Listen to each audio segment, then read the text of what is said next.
Dear friend Rick, welcome to Carlos, how are you? episode good episode 21 or 21st episode. So 79 more to go for 100th episode.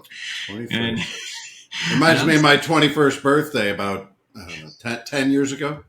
sure. Are we talking about biblical times? So, I'm super excited about today's episode because there's lots going on.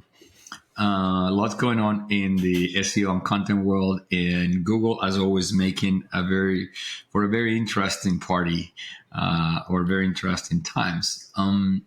So, looking at everything that's going on made me reflect a lot about content and SEO, and you know, it all comes down to content is a long game, right? And I keep making the analogy of content marketing and SEO is like the goal of getting fit. So you can go two routes.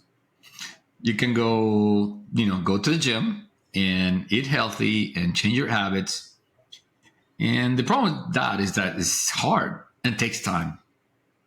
The good news of that is that after you have built a habit and after you're able to do it over and over again, the results are very sustainable, right? It's not like the moment that you stop going to the gym, it's not like you're going to go back to being out of shape. It's going to take actually effort to get out of shape. Now, the other option that you can do to get fit is just go get a liposuction, right? Or something like that. Uh, Nothing wrong with getting a liposuction, but all I'm saying is like, okay, that's another option. It's almost overnight. Um, but what's the problem with that? First of all, like a lot of people are gonna know, like, well, you didn't earn that, buddy. You just pretty much bought it, and you're just like one hot dog away to getting back into out of shape. No, but so the I problem don't know if is this is an analogy, Carlos, or if you're trying to tell me something. I'm not sure. I'm making it about you. It doesn't have anything to do with you, dude. But no, like, look, content is a long game. It compounds really, really nicely. But there's no shortcuts. And our friends at Google are really getting out of their way to remind us of that this week. So I think that's a segue to talk about what's going on in the world of Google. So core update came out alongside a spam update. And many site owners are freaking out. Some of them have gotten their content or their websites de-indexed. So they're pretty much being banned out of the internet. And a lot of them are getting manual actions, meaning I think it's quality raters or the spam team or whatever team in Google. So they're going in and pretty much taking these sites and indexing them. I'm sorry, this is a hard word, but I'll get it. So people are getting penalized. So if you haven't heard about this, you should go into your Google Search Console and see for any alerts and notifications because you'll get notified if you're being penalized.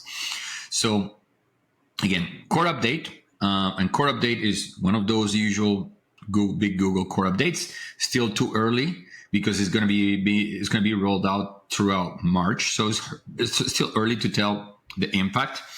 But really, the biggest thing happening right now is the manual penalties Actions. that sites are facing.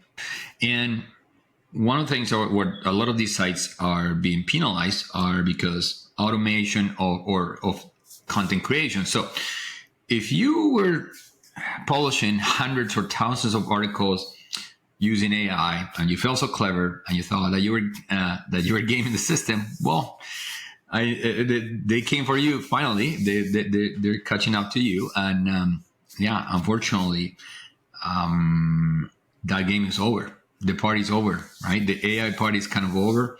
I mean, one side of me is happy because we're gonna get rid of a lot of junk on the internet, and of course, this is coming from a lot of pressure that Google has been facing because everybody keeps saying, or media keeps saying that Google quality results is degraded. So I think they got some of that pressure, and they probably overcorrected a little bit, and they're going hard after. I wouldn't necessarily say AI content. They're going hard after just poor content, spam content that just doesn't is not adding any value whatsoever. Of course, they're also going after other bad practices, parasite SEO, abandoned domain. So there's a few other.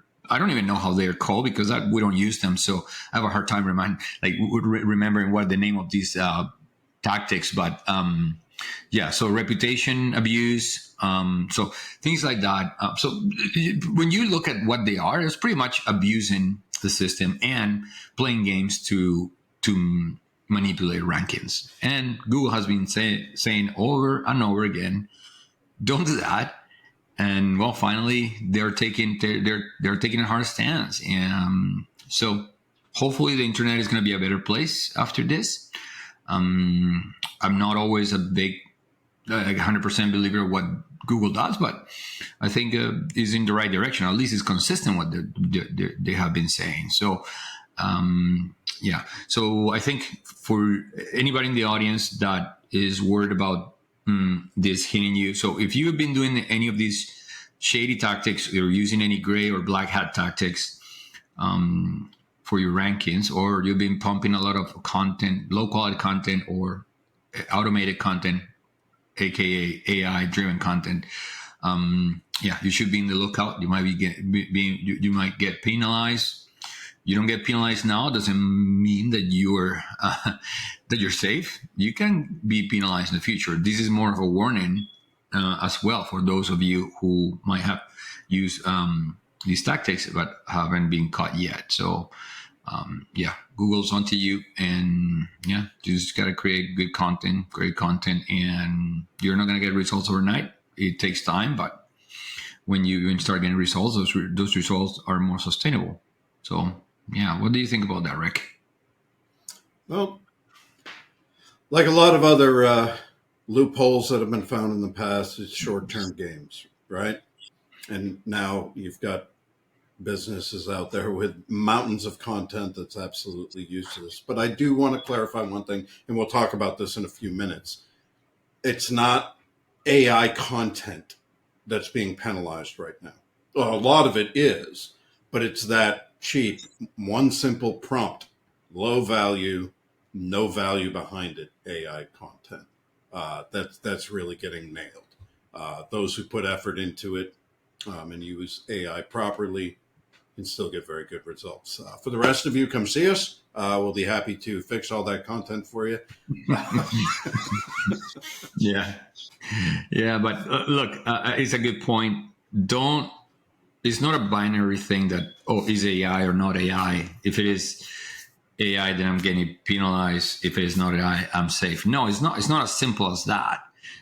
There's a correlation between sites that are being penalized and AI content. So yeah, so a lot of these sites have a lot of AI content, but they're not being penalized by using AI. They're being penalized because they're creating junk content, right? Content that doesn't add any value, and they're doing it in an automated, programmatic way. So pretty much they have an industrial level garbage machine pumping out junk into the web. And that's not cool. So, and Google doesn't like that very much, and we don't like that very much. So, so again, it's not just about using AI content. Again, the fact that you're using AI content doesn't mean that you're going to be penalized. You need to look at your site overall and your tactics, right? Do you have shady links? Are you associated also with sites that are doing bad things? That's another problem. You are going to be hit by association as well.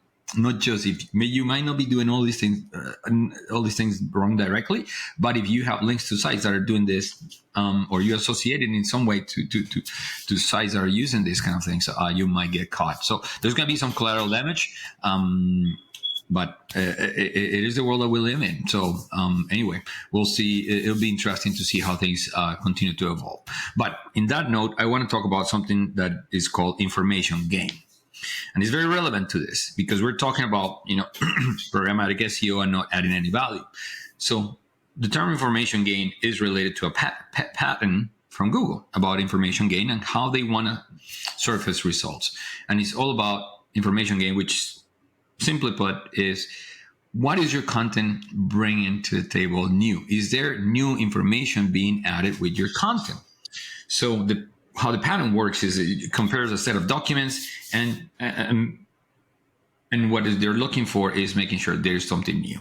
So why is this important? Of course, because if you're just looking at the SERP and kind of summarizing everything that is out there and doing a copycat of what is in results 1 to 3 with your own flavor and with your own tone and your own voice, that's not information gain. That's just, regurgitating what is already out there.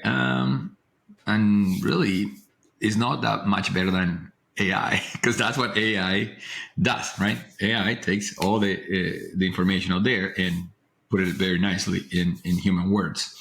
So information gain. So how can you come up with information gain? So it's just taking any subject and thinking, okay, what haven't been said? Or is there a different angle to this? Is there a contrarian angle to it? Can I bring a new piece of data that is not already out there? So there are several ways to look at information gain.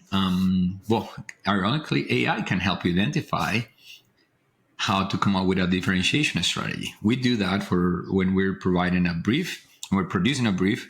One of our sections specifically is about how we're going to differentiate this piece of content.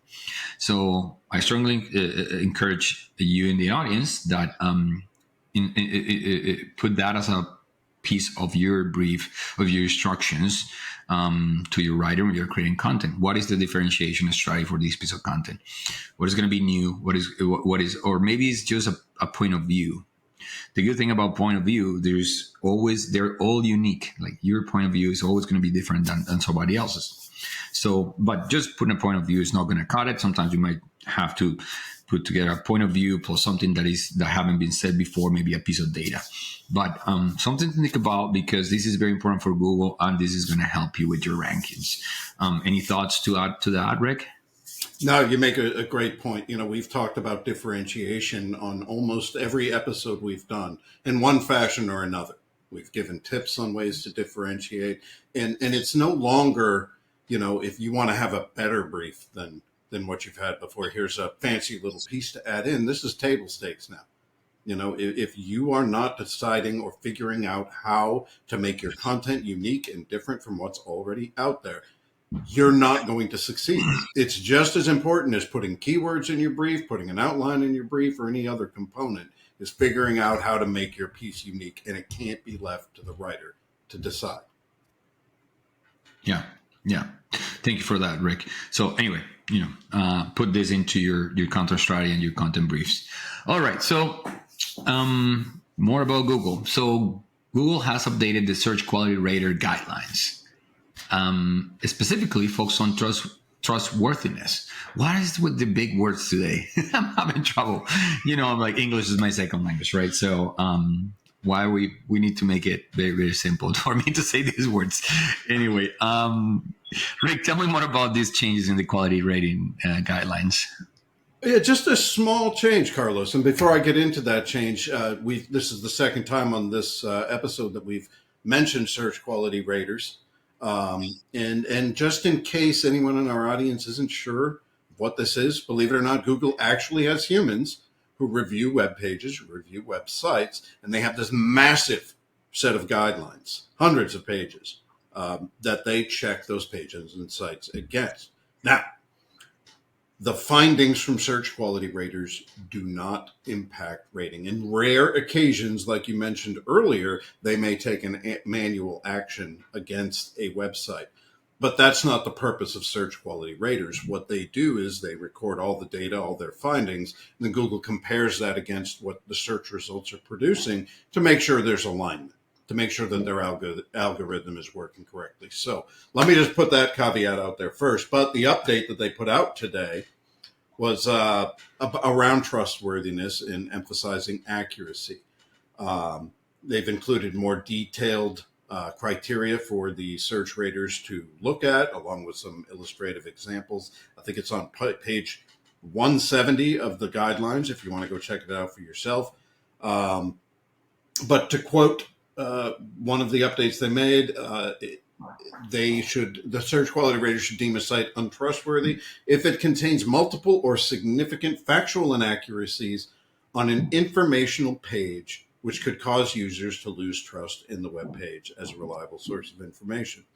So you don't even have to try to be scammy here. This really shines a light on the importance of factual accuracy, which again harkens back to, is it okay to publish AI produced content? And no, it's not. If it's done through a simple prompt and it's not human reviewed and it's not fact checked, no, you could end up being deemed untrustworthy, which could have severe repercussions for your website and your business. So what are a few ways that you can go about making sure that this doesn't impact you? Well, as I just said, fact check and verify all content that you produce. It doesn't necessarily need to be an SME who does that work. I would highly recommend that in any industry that's YMYL, your money, your life. If you're in finance, if you're in healthcare, if you're in law, then having an SME review that content to make sure it's factually accurate is definitely a good idea. Be transparent and disclose your methodologies, especially if you're giving advice or opinions or reviewing something. Explain how you came up with these. Give the reasoning behind what you're doing. Create content. And this isn't really anything earth-shattering here, but create content that's useful for the audience. That has to come through as the number one attribute of your content, is that it is meant for your audience. It's helpful for your audience. It provides value to your audience.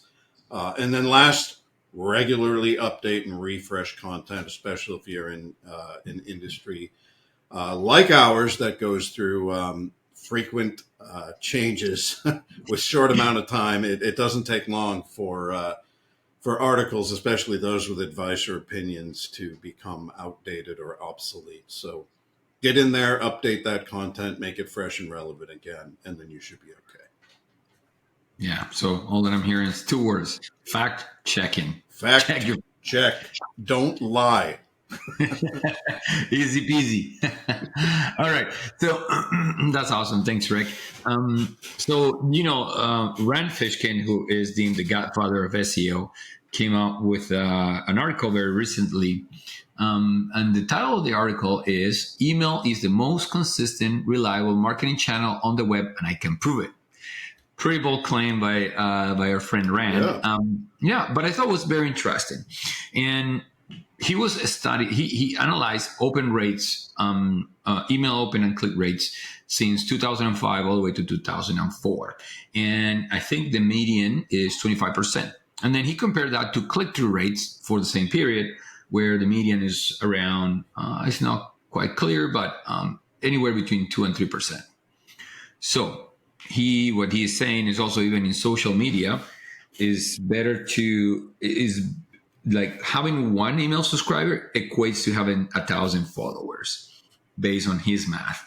So also he builds a case, which I actually believe, where, people have been talking about the demise of email for decades, and it's still here and it's still strong. Is really one of the few channels that you can really own, right? Because even if you change your email provider, you can always keep your subscriber database. So what he's saying, and again, I also believe, is that if you are not building your email channel, you are wasting an opportunity. Right? Because if you have clients, if you have prospects, you have an audience. Even if it is an audience of 5 or an audience of 10, you have an audience, and you can build on that. So there's many ways that you can use email, and use it to communicate with your clients, telling them what's coming, telling them things about what's going on in the industry, like Rick and I are trying to do here, right? Like these recording goes to all of the people on our email database and all of our subscribers, and to keep them appraised of what's going on. in the industry. So yeah, don't don't neglect your email channel. I think now more than ever, with everything that is going on with AI, Google, etc., is really the time to diversify and invest in other channels. Email being one of the top ones because you can always own that channel. So, great article by Rand and a good reminder of not neglecting your email channel.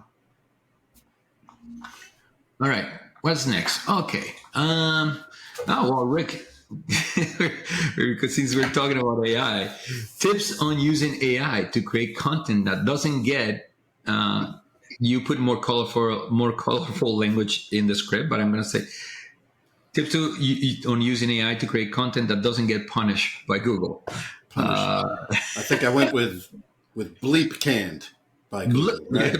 yeah, Bleep bleep. canned. I like that bleep, man. Yeah, All right, listen, how can you use there's going to be AI? a whole fresh round. There's going to be a whole fresh round of panic with these updates lately, and I know we had one client today who was nervous and concerned. Not that they have any reason to be, but this is what happens, right? When sites Yeah, get, I mean, de-indexed rather than just taking a hit. I mean, there's going to be a lot of panic out there. And as I mentioned earlier, this doesn't mean you can't use AI. I feel that AI is no longer just a good tool uh, for content marketers. It's an essential tool, but it's got to be done right. Okay, it has use cases in pre-production, with ideation, with audience evaluation, with uh, matching up intent, creating content briefs. It has post production value. It very, very, very much has composition value.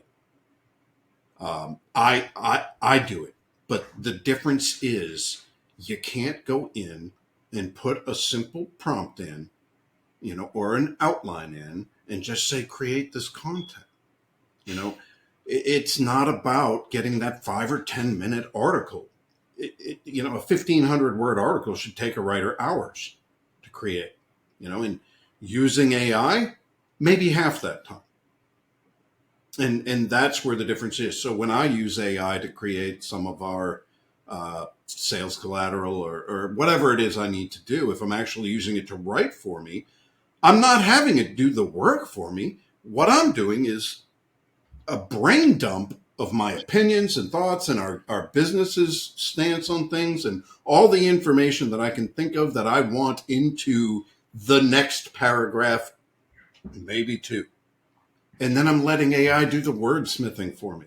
Because that's really part of what takes so long with good writing is the writer already has the idea. They know what they want to say. They have to come up with the right way to say it. So now with AI, I can put a lot of thoughts in there, a lot of opinions and factors, and tell it I want it to, give me a paragraph and then some short bullets. Here's all the information I need you to cover. It'll put it into a logical order for me. It'll make it nice and polished, and then output something that is mine.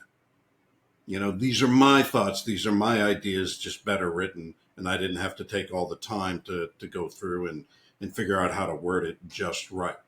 That's how you can still use AI. It can still be a time saver. And bonus, you can end up with better content than you got if it was just human written. So that's really the key to it, Carlos, is having the resources. You need a skilled user, somebody who knows how to, ideally, that user is a writer who's able to evaluate the output for its quality, who kind of is familiar with the structure of whatever content you're trying to create, the voice and tone, and can help keep AI on track. But ultimately, I'm probably putting more words into the chat GPT or the AI than I'm getting out for whatever I'm having it write. You know me, I'm a little long-winded, right? So I'm putting a lot in there and getting it condensed and getting it polished and put into a logical order and put back out at me. Doing that is okay.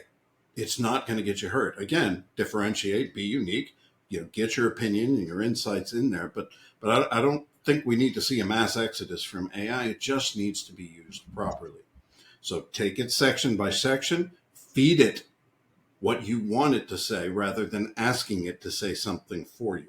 You have to give it the information that's going to end up in the end result. Then once it does its output, you're not done. Go through it, adjust it, tweak it. It's not always right. It doesn't always represent what you were trying to say with your input. So make sure the adjustments are there and then put it all together, and you can end up with outstanding content that is mostly AI generated, but comes from a human. Yeah, I think the insights can only come from you. The points of view, the direction can only come from you, right? So really, the tip is, okay, put your input and use AI as an assistant, not as the driver. You are the driver. You need to drive the bus with your knowledge, your insights. What's that? These are my talking points for this. This is 100% AI generated, but it's all my thoughts. I just typed and, well, I feel like this and I want to do that. And here's how I try it. And then I had to put it into a nice bullet point list for me in a logical order so that I could talk about it on this, episode. I think a couple of weeks ago, I needed to do a quick presentation, and I just kind of put all my thoughts on paper, and they weren't as coherent and as cohesive as I would like to. So I put it into AI and asked it, hey, can you take all these thoughts, put in this organized way? And then I had it. Like, the other thing is that you have to get you need to give the AI the chance to do it several times, meaning they're gonna not get it right out of the gate. You need to tell it, try it again, and now try with this, try it again, and now try with this.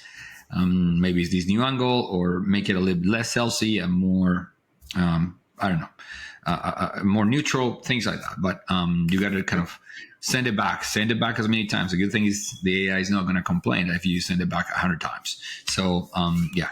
It does sometimes. It doesn't complain. It just gets off rails and totally forgets about what you're asking it to do. But anyway, yeah, good tips. Thank you, Rick. And last but not least, as usual, some tips to creating comparison articles. Ways to differentiate your 10 best this or that articles. So comparison articles are very common, especially when you have an SEO strategy to support that SEO strategy, and buying guides, things like that, especially if you're in retail or e-commerce. They're very common. So how can we make them better?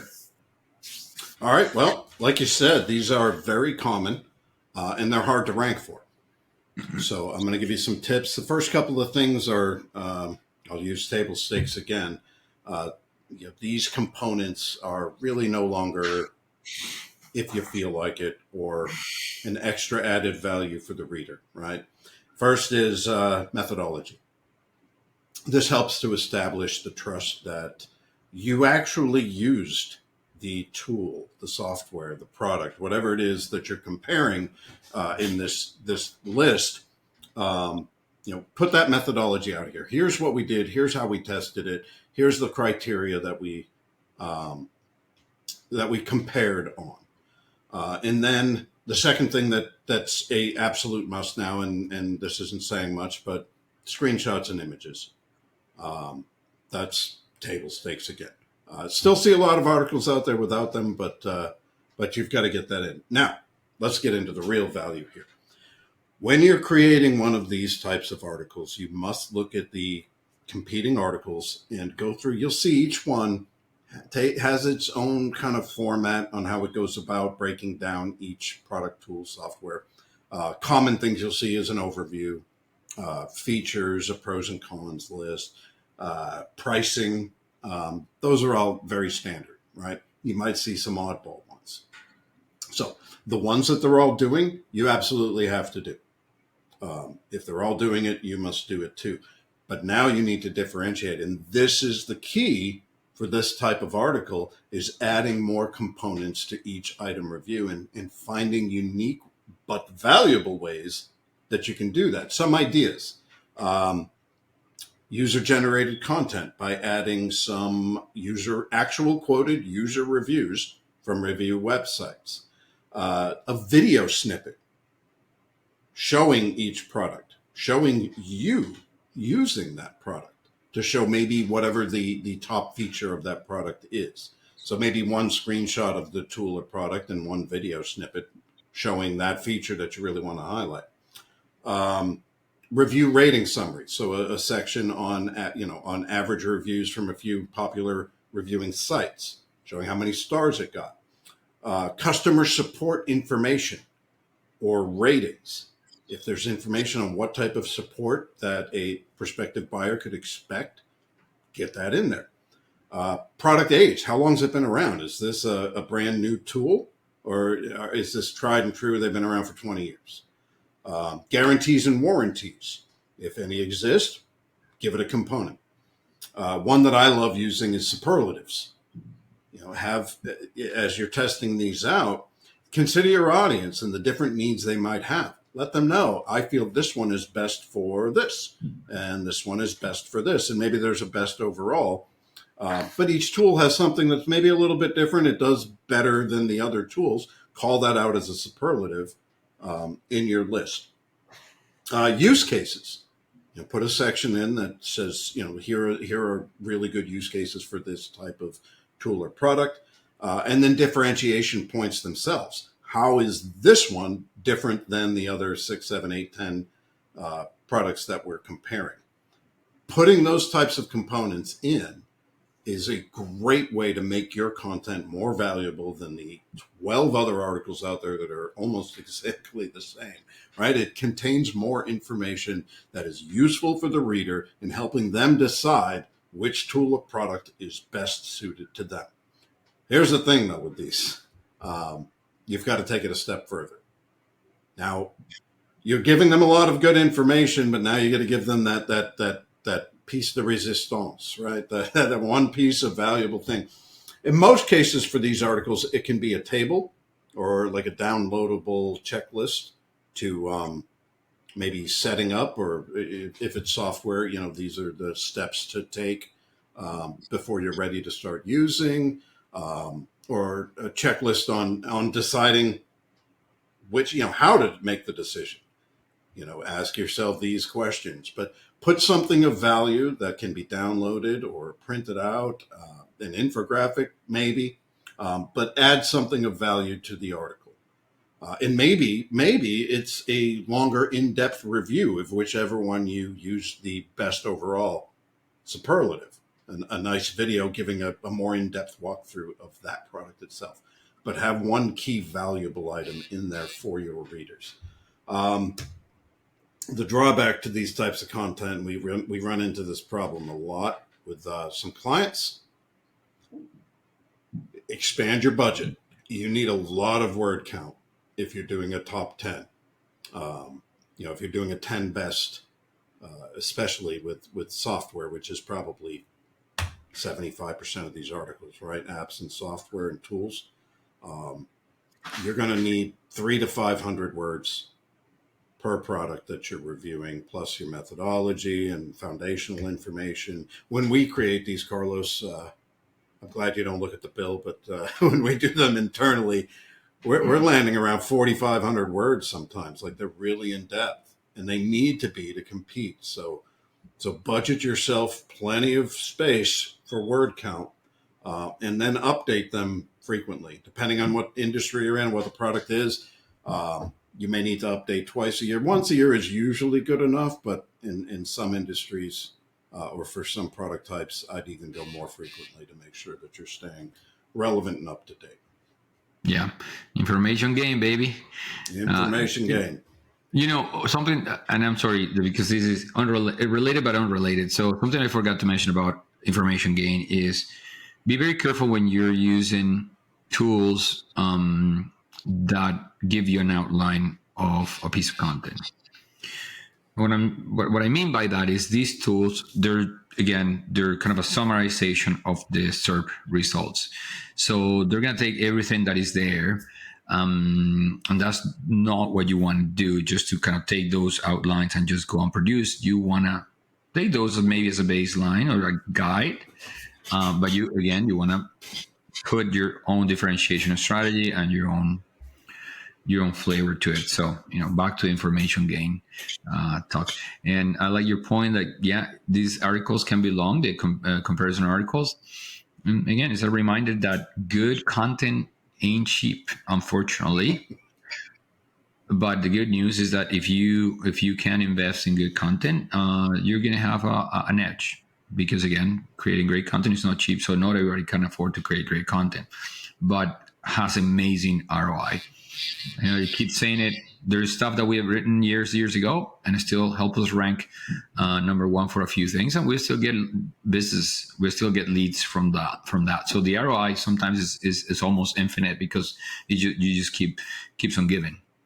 So yeah, that's it for today. Again, thank you everybody for listening. If you are having challenges, if you have been caught in the crossfire of the spam update and the core update, give us a shout. We'll try to help as much as we can to update, refresh your content, or point you in the right direction with maybe some SEO strategies in our network. But yeah, if you like this content, please share. And if Price you of don't, admission, right? price of admission. This is not free. The cost is, please tell others about it. That is the gentleman and ladies agreement. So please do share. And thanks again for sharing this time with us. And until the next episode. Bye, Rick. Bye, Carlos. Bye, everyone.